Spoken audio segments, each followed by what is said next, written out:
guess a lot of this is, you're having trouble getting to sleep at night, and it's like, well, what would I do if I found out I only had 30 days to live? And his answer is, go off. Take off. Do not put the affairs in order. Do not, sort of make the funeral arrangements. Get the heck out of town.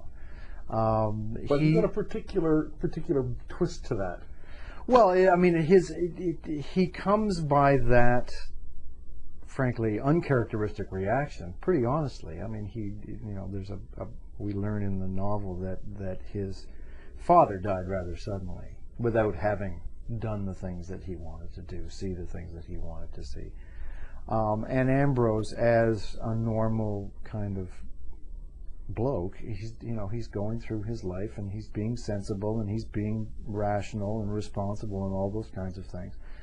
So when he is faced with this crisis, something snaps, I guess, where he decides, no, I'm not going to do the normal thing. I'm not going to do the responsible thing. I am going to do all the things I wanted to do, see all the things I wanted to see, go to the places I wanted to go to. And that's it, whether you like it or not. In alphabetical order. In alphabetical order. Well, we all have that sort of, that anal side to us where, he has to have some sort of plan.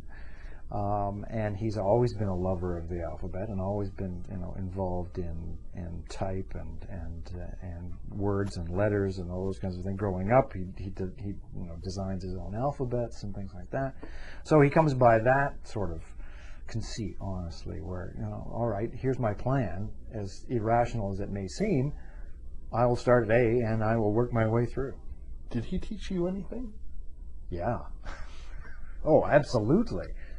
Yeah, he taught me that who you're with, the relationships you have, the love you have, is what's important.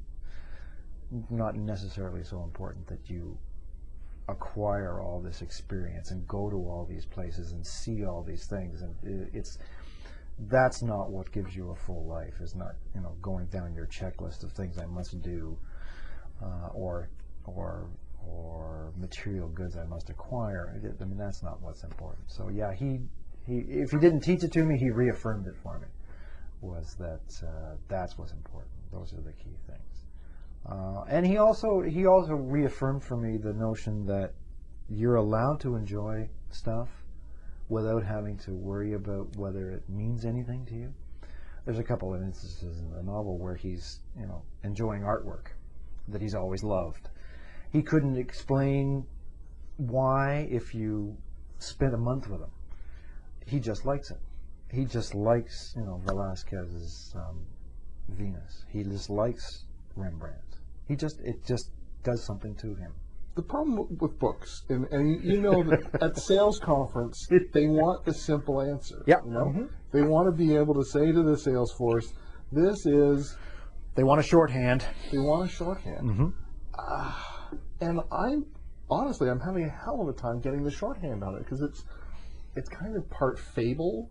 Mm-hmm. It's, as soon as you see the names of the two characters, it's not realistic. No. I mean, AZZA, yeah. Ambrose, Zephyr, Zipper, Ashkenazi. I mean, there's a little bit of magic there, yeah.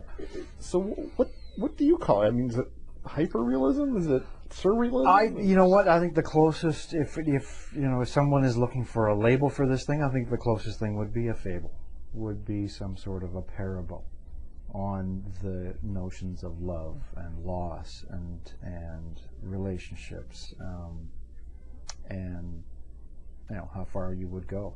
It is, yeah. I mean, I enjoy reading that kind of writing.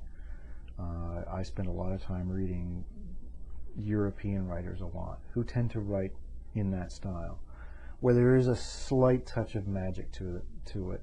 Yes, the story is realistic, the premises are realistic, the characters are realistic, but there's a touch of magic. I mean, I wanted to write an entertaining story.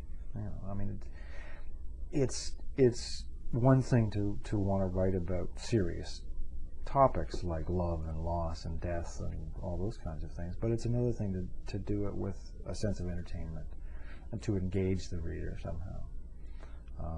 I rely really heavily on the reader to be intelligent, and to, while they may chuckle at the names, or chuckle at the structure of this A to Z insanity.